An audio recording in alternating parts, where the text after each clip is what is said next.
Mata kuliah Metode Penelitian Hukum, Modul 1, Kegiatan Belajar 2. Penelitian Hukum Doktrinal. Hukum itu merupakan gejala multifaset, karena hukum tidak pernah lepas dari masyarakat sebagaimana dinyatakan filsuf Romawi Cicero, bahwa di mana ada masyarakat, di situ ada hukum. Ubi societas, ibi ius. Menurut Johnny Ibrahim, pada suatu sisi ilmu hukum merupakan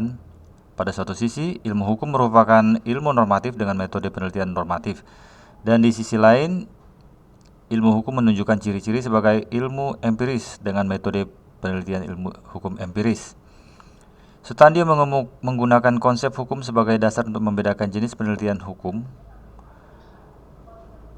yakni antara penelitian hukum yang doktrinal dan penelitian hukum yang non-doktrinal. Pada kegiatan belajar 2 ini dibahas penelitian hukum doktrinal yang bekerja untuk menemukan jawaban-jawaban yang benar dengan pembuktian kebenaran yang dicari atau dari preskripsi hukum yang tertulis di kitab undang-undang atau kitab-kitab agama tergantung keyakinan yang dianutnya. Berikut ajaran atau doktrin yang mendasarinya. Penelitian hukum doktrinal adalah penelitian-penelitian atas hukum yang dikonsepkan untuk dan dikembangkan atas dasar doktrin yang dianut sang pengkonsep dan atau sang pengembangnya. Ada berbagai doktrin yang pernah dianut dan dikembangkan dalam kajian-kajian hukum, mulai dari doktrin klasik yang dikenal sebagai doktrin aliran hukum alam, kaum filosof, dan doktrin positivisme, para yuridis legis, sampai ke doktrin historis dan doktrin realisme fungsionalisme, para ahli hukum yang terbilang kaum realis. Kajian hukum yang doktrinal adalah kajian hukum yang obsesinya adalah upaya untuk membuktikan kesahan atau kebenaran suatu putusan akal, yang dalam praktik pengadilan disebut amar putusan, guna menghakimi suatu masalah sengketa tertentu. Pembuktian dilakukan lewat suatu proses pembuktian disebut silogisme atau deduksi, bertolak dari suatu proposisi umum disebut premis mayor yang sudah tidak terbantahkan kebenarannya, self-evident, given. Dalam kajian ilmu hukum positivistis, positif jurisprudence, atau yang di Amerika disebut secara sini sebagai mechanical jurisprudence, proposisi mayor ini harus dicari di sumber-sumbernya yang formal, ialah hukum perundang-undangan atau doktrin-doktrinnya. Hanya norma-norma perundang-undangan dan atau doktrin atau ajaran hukum sajalah yang akan dipandang sah sebagai premis-premis dasar in abstracto yang secara logis akan mensahkan kebenaran suatu simpulan akal yang akan difungsikan sebagai norma hukum yang in concreto yang dipakai untuk menjawab apa hukumnya untuk suatu perkara. Berikut ini akan dipaparkan secara berturut-turut metode doktrinal yang dikenal dalam aliran hukum alam, metode doktrinal yang dianut kaum positivis yang juga disebut kaum legis itu. Dan kemudian juga metode doktrinal yang ditradisikan di kalangan para ahli hukum yang berpaham fungsionalisme realisme. A. Penelitian dengan objek hukum yang dikonsepkan sebagai asas keadilan dalam sistem moral menuruti doktrin aliran hukum alam. Hukum diidentikan dengan moralitas. Semua umat manusia yang beradab diasumsikan memiliki asas-asas moralitas yang sama tentang apa yang mereka pandang benar dan adil. Pandangan ini menyiratkan adanya ukuran-ukuran yang universal dalam moralitas, termasuk apa yang disebut benar dan adil. Apapun wujud hukum, semua harus dikembalikan kepada asas-asas tersebut. Asas kebenaran dan keadilan berada dalam tataran hukum yang kodrati, sehingga lebih tinggi daripada norma-norma hukum nasional atau lokal. Asas kebenaran menjalankan fungsi konstitutif dalam hukum. Untuk ujian formal terhadap norma-norma hukum nasional atau lokal, sedangkan asas keadilan menjalankan fungsi regulatif untuk uji material. Sutandio menjelaskan perkembangan konsep yang amat berwarna moral dan filosofis sebagai berikut. Konsep hukum yang demikian ini tak pelak lagi akan melahirkan cabang kajian hukum yang amat religius, seperti semasa jaya-jayanya peran hukum kanonik di Eropa pada abad-abad pra-Renaissance, atau amat filosofis seperti semasa merebaknya ajaran hukum alam, atau yang moralistis seperti pada era pengaruh ajaran hukum positif tatkala orang mendambakan koreksi-koreksi terhadap kelugasan ius constitutum dengan mengkonstruksikan apa yang mereka sebut ius constituendum. Dalam perkembangannya alam pemikiran barat, konsep hukum sebagai asas moral keadilan itu adalah konsep yang terbilang tua. Konsep ini berasal mula dari masa jaya-jayanya kekuasaan gereja dengan hukum kanonik di negeri-negeri Eropa Barat.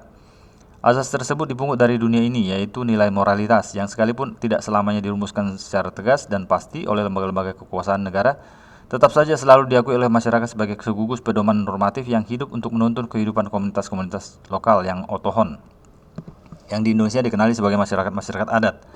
Asas-asas moral keadilan demikian ini acap disebut juga sebagai asas-asas yang hidup dalam sanubari warga masyarakat sebagai bagian dari yang oleh Eugene Ehrlich disebut Das Lebensrecht, yang kemudian dikenal di Indonesia dalam terjemahan bahasa Inggrisnya The Living Law. Inilah yang di dalam literatur hukum di Indonesia disebut hukum adat dalam asas-asasnya.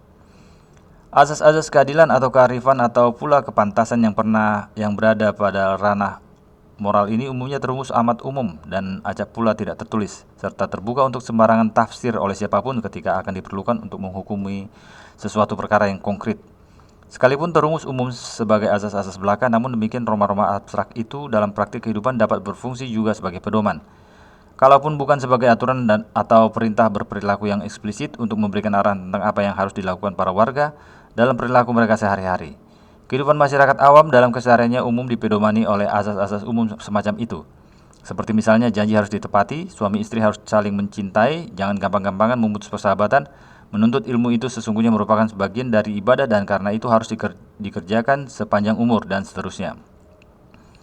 Di tangan para elit pemuka masyarakat yang tampil sebagai eksponen-eksponen penegakan moral sosial, tetua adat, ulama, atau kaum Brahman di India, filosof, asas-asas itu semua dihimpun. Kalaupun tak dikitabkan, tentulah direkam dalam ingatan untuk difungsikan sebagai kekayaan rohani masyarakat, dan akan selalu dirujuk sebagai ajaran dan pembenar cara-cara bertingkah laku dan atau tata cara berperilaku dalam riwayat sebagai bangsa. Tak jarang ajaran-ajaran asasi ini dikabarkan sebagai sesuatu yang sebenarnya tidak sekali-sekali berawal dari dan berasal dari ranah-ranah manusiawi, melainkan dari ranah-ranah kodrati, supranatural, superhuman, atau bahkan sesungguhnya ilahi. Dalam perkembangan kehidupan di negara-negara nasional yang tersentralisasi, asas-asas ini memiliki sifatnya sebagai asas-asas kodrati dan berikut semua hasil jabarannya dipercaya sebagai bagian dari hukum kodrat atau hukum alam.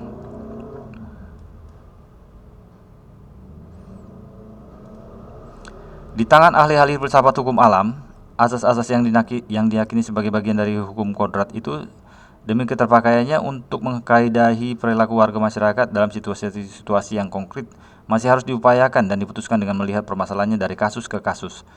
Upaya intelektual di ranah normatif ini dari normanya yang abstrak pada tataran azas ke normanya yang sungguh lebih konkret, ada tataran aturan berperilaku, berlangsung lewat proses-proses yang tunduk penuh pada aturan logika formal yang disebut silogisme deduksi. Deduksi yang dikenali juga sebagai logika matematika ini terdiri dari 3 premis, yang umum mayor, yang khusus minor, dan yang simpulan konklusi. Misalnya, apabila semua manusia mesti mati, itu sebagai premis mayor, dan Socrates adalah manusia, premis minor, maka Socrates mesti mati, premis konklusi. Dengan demikian, dalam kajian hukum moral keadilan ini digunakan metode silogisme deduksi, di mana asas-asas atau postulat-postulat moral yang self-evident dan berlaku universal akan diposisikan sebagai premis mayor. Sementara itu, kasus-kasus perilaku yang hendak dipertanyakan nilai normatifnya akan diduduki sebagai premis minornya. Maka tak ayal lagi konklusi yang dapat ditarik sebagai premis penutup dalam silogisme itu akan menyatakan apakah norma hukum atau norma moralnya untuk kasus perilaku yang ditanyakan itu. Sebagai ilustrasi dapatlah dikemukakan contoh berikut ini. Apabila orang menanyakan apakah dasar moral atau bunyi hukumnya yang harus dipakai untuk membenarkan atau menyalahkan seseorang yang tidak menepati janji dalam kasus jual beli karena ia merasa ditipu. Di sini jawaban akan dicari melalui konstruksi silogisme. Diketahui fakta bahwa ada orang yang tidak menepati janji karena ia merasa ditipu. Fakta khusus ini tak pelak harus diposisikan sebagai premis minor. Asas moralnya yang berlaku umum harus dicari melalui penelusuran. Ditemukan asas moral bahwa semua janji dan perjanjian harus dilandasi itikat baik agar melahirkan ikatan moral atau ikatan hukum yang bermoral antara pihak-pihak. Maka kesimpulannya dapat diharapkan dari konstruksi silogisme deduktif berikut ini. Semua perjanjian harus dilakukan atas dasar itikat moral yang baik agar dapat mengikat. A contrario, semua perjanjian yang tak dilakukan atas dasar itikat moral yang baik tidaklah akan mengikat. Ini premis mayornya. Si A mengikatkan diri ke dalam ikatan perjanjian itu karena ditipu. Ini premis minornya. Maka premis konklusinya adalah si A yang tertipu menurut asas moralnya tak akan terikat oleh perjanjian itu.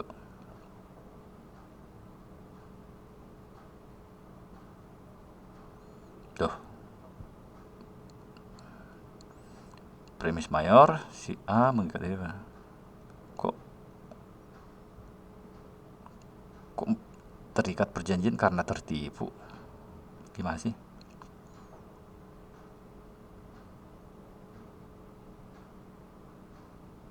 Oh, premis mayornya yang di atas lagi. Semua perjanjian harus dilakukan dengan itikat pacta sunt servanda. Itu premis mayornya.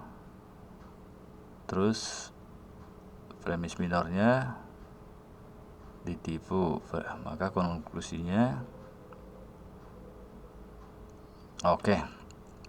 B. Penelitian hukum dengan objek hukum yang dikonsepkan sebagai kaidah perundang-undangan menuruti doktrin aliran positivisme dalam ilmu hukum. Berseiring dengan pertumbuhan dan perkembangan negara-negara bangsa yang terpisahkan dari kekuasaan gereja di negeri Eropa Barat, yang dengan demikian telah menyebabkan terjadinya proses sekularisasi kekuasaan negara di negeri-negeri itu. Terjadilah pula sekularisasi hukum-hukumnya. Hukum negara yang disebut juga hukum nasional kini tak lagi mengutamakan kandungan moral dan kebebasan moral atau nilai Rechtvaardigheid untuk menjamin legitimasinya, melainkan lebih mengutamakan kekuatan kepastian berlaku atau nilai Rechtszekerheid untuk maksud itu. Inilah proses sekularisasi yang disebut juga proses positivisasi hukum. Hukum hanya akan boleh dipandang dan diakui sebagai hukuman manakala hukum itu secara jelas merupakan perintah eksplisit. Hukum yang berdaulat seperti yang dikatakan Austin dalam Positif, bahwa positive law is the command of the sovereign. Untuk menjamin agar hukum berfungsi dengan baik, maka sistem perundang-undangan perlu dibangun secara komprehensif, antara lain melalui kodifikasi. Sebab jika ada perbuatan atau peristiwa yang tidak dapat dihubungkan dengan sistem perundang-undangan, maka perbuatan atau peristiwa itu dianggap tidak ada akibat hukumnya. Sekalipun dalam soal konsep tentang substansi hukum ada perbedaan yang cukup mendasar antara pembela hukum alam yang moralistis dan positivis, yang menyebut hukum adalah benar-benar the command of the sovereign, yang oleh sebab itu dapat ditunjukkan sebagaimana isi perumusannya dan kapan serta di mana diperintahkannya atau diundangkannya. Itu. Namun dalam soal metode researching and researchingnya tidaklah ada perbedaan antara keduanya itu, baik penganut aliran hukum alam maupun penganut aliran hukum positif. Keduanya sama-sama berlogika normatif, dan karena itu kedua-duanya juga sama-sama mendaya gunakan silogisme deduktif untuk menemukan jawaban mengenai apa hukumnya untuk mengkaidahi suatu kasus perbuatan tertentu. Hanya saja manakala para eksponen aliran hukum alam mencari dan menemukan premis-premis mayornya dalam wujud asas-asas yang terdapat dalam ajaran moral atau asas-asas falsafati yang konon berlaku universal, para eksponen aliran positivisme hanya mau menggunakan pasal-pasal atau ayat-ayat yang terdapat dalam undang-undang atau hukum perundang-undangan, tentu saja secara selektif sebagai premis-premis mayor, dengan menempatkan fakta duduknya perkara sebagai premisnya yang minor. Kaum positivis dengan mudah akan menemukan lewat penarikan simpulan premis konklusi mengenai apakah bunyi hukumnya in concreto untuk suatu perkara tertentu. Kedudukan premis mayor merupakan faktor penentu sehingga keberadaan dan kelengkapan norma-norma positif menjadi sangat penting. Jika norma-norma tersebut belum tersedia, maka demi asas legalitas, objek permasalahan tersebut akan didiskualifikasikan sebagai objek penelaahan hukum.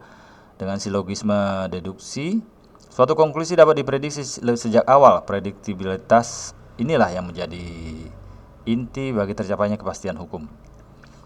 Contoh, premis mayor, pasal 362 KUHP, bahwa barang siapa mengambil barang milik orang lain sebagai atau seluruhan dengan maksud untuk menguntungkan diri sendiri atau orang lain secara melawan hukum, maka ia akan dihukum karena pencurian sebanyak-banyaknya X tahun.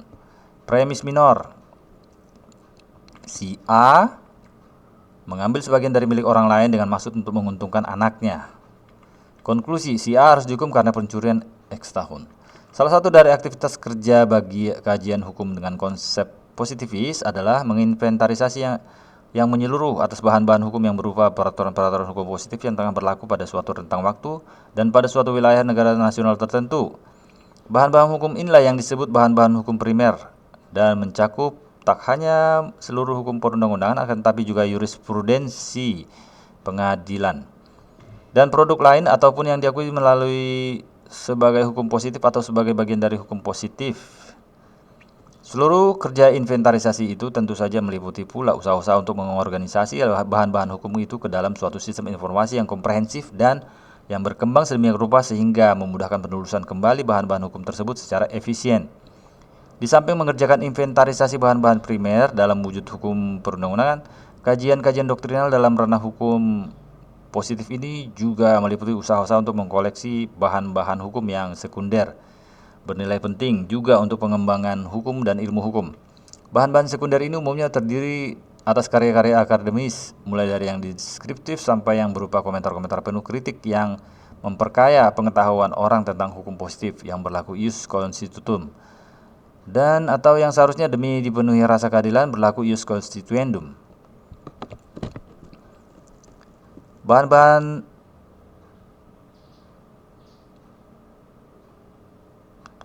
sekunder itu berguna untuk dirujuk pertama-tama sebagai sumber material, guna meningkatkan kualitas interpretasi atas hukum positif yang berlaku. Lebih lanjut lagi, bahan-bahan sekunder itu juga berguna untuk mengembangkan hukum sebagai suatu sistem normatif yang komprehensif dan tuntas, baik dalam maknanya yang formal maupun dalam maknanya yang material. Bahan-bahan sekunder adalah hasil kegiatan teoritis akademis mengimbangi kegiatan-kegiatan praktik legislatif atau praktik yudisial juga. Demikian rupa sehingga produk-produk praktik yang nampaknya fragmentaris dan mozaik itu akhirnya bisa terpola menjadi suatu sistem utuh dengan komponen-komponen yang tak saling bertentangan dan karena itu menyebabkan seluruh sistem hukum positif menjadi bersifat rasional serta pasti. Sementara itu, hasil-hasil studi yang telah terkoleksi sebagai bahan-bahan sekunder ini lazim pula dikaji para praktisi yang dengan kepahaman mereka atas bahan-bahan sekunder yang ada akan mampu merawat serta mengembangkan kaidah positif secara lebih baik. C. Penelitian hukum dengan subjek hukum yang dikonsepkan sebagai putusan hukum in concreto menurut doktrin fungsionalisme kaum realis dalam ilmu hukum. Hukum yang dibakukan dalam norma-norma positif seringkali tertinggal dari perkembangan masyarakat. Yang dibutuhkan oleh hukum dan kehidupan sosial adalah hakim yang membantu pembuat undang-undang sebagai pemikir pembantu dan tidak hanya menaruh perhatian pada perintah undang-undang. Melalui jalinan preseden dari satu putusan-keputusan in concreto berikutnya, hakim membuat penafsiran terhadap norma-norma hukum positif dan jika diperlukan membentuk hukum yang baru.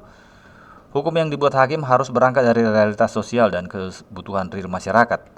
Hukum tersebut harus dikenali sebagai judge-made law, yang sekalipun semula dimaksudkan hanya untuk memutusi perkara hukum yang tengah menjadi kasus, akan tetapi karena adanya doktrin stare decisis berikut asas presedensnya, maka hukum seperti itu pada saat tertentu juga bisa berlaku in abstracto.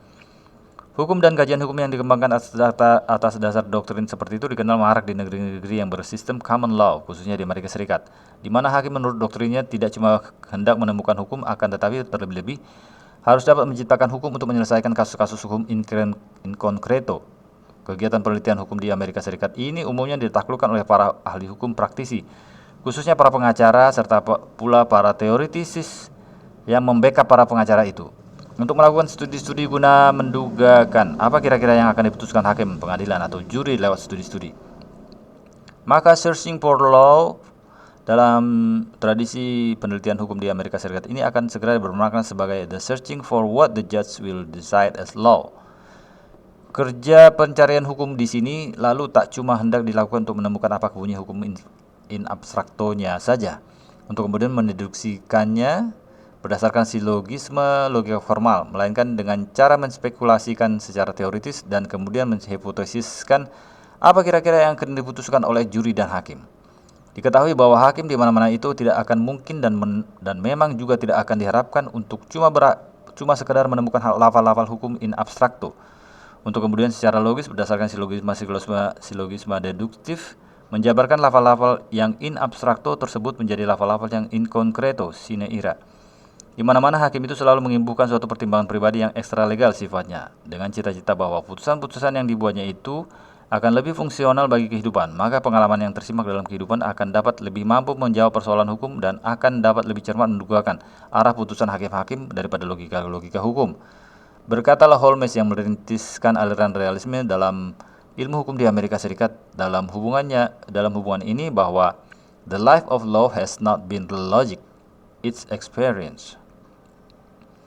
Ajaran legal realism atau fungsional jurisprudence rintisan Holmes ini bukannya mengabaikan sifat kajian-kajian hukum yang normatif, deduktif, dan doktrinal, akan tetapi sesungguhnya cuma hendak menegaskan bahwa dalam setiap penciptaan hukum in concreto itu selalu terjadi apa yang disebut judgments.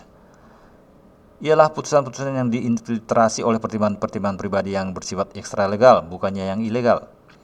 Roscoe Pound dengan paham sosiological jurisprudence-nya malahan menganjurkan dikerjakannya judgment seperti itu oleh para hakim agar hukum dan keputusan-keputusan hukum tidak hanya fungsional dalam masyarakat akan tetapi juga secara proaktif dapat merekayasa perubahan masyarakat. Tak pelak lagi di negeri-negeri dengan tradisi common law di mana para hakim akan agak terbebaskan dari imperativa silogisma deduktif agar dapat lebih memenuhi fungsi menyelesaikan sengketa dari kasus ke kasus daripada melebihkan fungsinya sebagai penerap atau bahkan penegak hukum bersumberkan perintah undang-undang sekalipun langit runtuh. Kemungkinan mencapai kesimpulan dengan cara induksi seraya banyak mempertimbangkan tuntutan kenyataan akan menjadi lebih besar. Maka mungkin saja bukan hal yang kebetulan apabila dasar-dasar ide paham sociological jurisprudence atau the functional school of jurisprudence itu lebih mudah diterima dan dimengerti untuk kemudian berkembang marak di negeri-negeri dengan sistem common law, lebih-lebih lagi yang berpaham pragmatis seperti Amerika ini. Kajian-kajian yang induktif nomologis mengenai proses sosiopsikologik terjadinya judgment hakim banyak muncul dalam penelitian-penelitian tentang apa yang di dalam literatur Amerika disebut court behaviors. Kondisi-kondisi sosiopsikologis ini yang real dan berpengaruh pada perilaku para juri dan hakim atau pula pada para pengacara serta pula proses-proses interaktif antara mereka telah menjadi topik-topik utama dalam kajian-kajian court judicial behaviors itu. Studi tentang afiliasi politik para hakim, Demokrat ataupun Republikan, misalnya, dikaji dalam kaitan dengan putusan-putusan yang akan dijatuhkan dalam perkara diskriminasi dan segregasi rasial. Perbedaan jenis kelamin atau golongan etnik atau ras para anggota juri atau hakimnya sebagai misal yang lain dikaji apakah akan ada pengaruhnya dalam ikhwal putusan-putusan yang akan dijatuhkan dalam perkara perkosaan.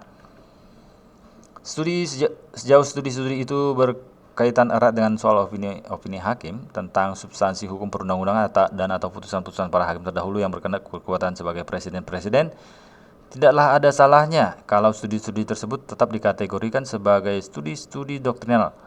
Akan tetapi studi-studi tentang perilaku hukum di ruangan-ruangan pengadilan sulitlah kalau dikategorikan sebagai studi tentang doktrin-doktrin hukum. Variabel-variabel atau ekstralegal itu jelaslah kalau eksis di luar ranah doktrin dan penelitian-penelitian serta studi-studi yang tak ayal lagi sudah terbilang ke dalam kategori non-doktrinal dengan menggunakan metode-metode dan idiom-idiom yang non-doktrinal pula. Dalam perkembangan berikutnya, metode-metode non-doktrinal yang lebih dikenal dengan nama metode penelitian sosial ini termanfaatkan oleh ilmu hukum tak hanya untuk mengkaji the extra legal factors dalam konteks court behaviors, akan tetapi juga untuk mempelajari the real social factors dalam konteks legal behavior as it is in society. Dengan sekali langkah, the sociological jurisprudence sudah menjadi the sociology of law dengan segala konsekuensinya. Tidak cuma konsekuensi paradigma substantifnya dari yang bersifat doktrinal ke yang bersifat non-doktrinal alias teoritis, akan tapi juga konsekuensi metodologisnya. Latihan.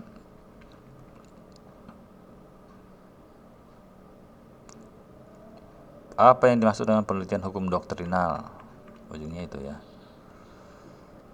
Aliran hukum alam, positivisme dari ilmu hukum. Rangkuman Sutandio menggunakan konsep hukum sebagai dasar untuk membedakan jenis penelitian hukum, yakni antara penelitian hukum dan yang doktrinal dan penelitian hukum yang non-doktrinal. 2. Penelitian hukum doktrinal adalah penelitian-penelitian atas hukum yang dikonsepkan dan dikembangkan atas dasar doktrin yang dianut sang pengkonsep atau sang pengembangnya. Ada berbagai doktrin yang pernah dianut dan dikembangkan dalam kajian-kajian hukum, mulai dari doktrin klasik yang dikenal sebagai doktrin aliran hukum alam, kaum filosof, dan doktrin positivisme para yuridis legis, sampai ke doktrin historis dan doktrin realisme fungsionalisme para ahli hukum yang terbilang kaum realis. 3. Kajian hukum yang doktrinal adalah kajian hukum yang obsesinya adalah upaya untuk membuktikan kesahan atau kebenaran suatu putusan akal yang dalam praktik pengadilan disebut amar putusan, guna menghakimi suatu masalah sengketa tertentu. Pembuktian dilakukan lewat suatu proses pembuktian disebut silogisme deduksi. Pembuktian deduksi atau bertolak dari suatu proposisi umum disebut premis mayor yang sudah tak terbantahkan kebenarannya.